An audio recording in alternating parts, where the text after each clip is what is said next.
আলাইকুম। সৌদি আরব যে অপহরণকারী হয়, যে বিভিন্ন মানুষের আটকায় মারে, ধরে ফিরে, তার এই যে এখানে ধরা খাইছে বাতা মার্কেট, বাতা ধরা খাইছে, বাতা দেখতে পাচ্ছেন, বাতা ধরা খাইছে। এখন সবাই তাকে মারবো। যে অপহরণকারী এই যে বাতা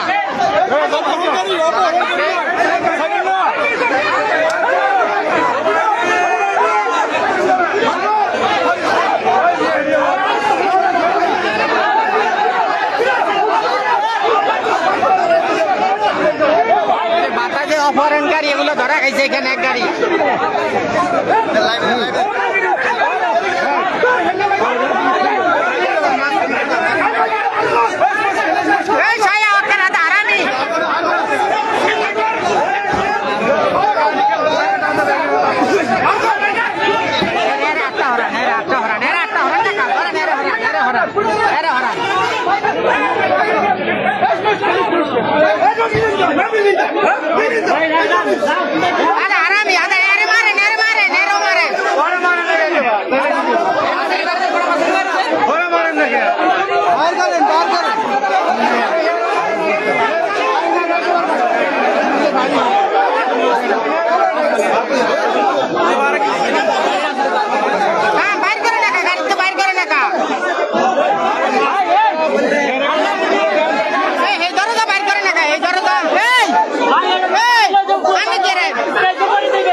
جوال مشاكل جوال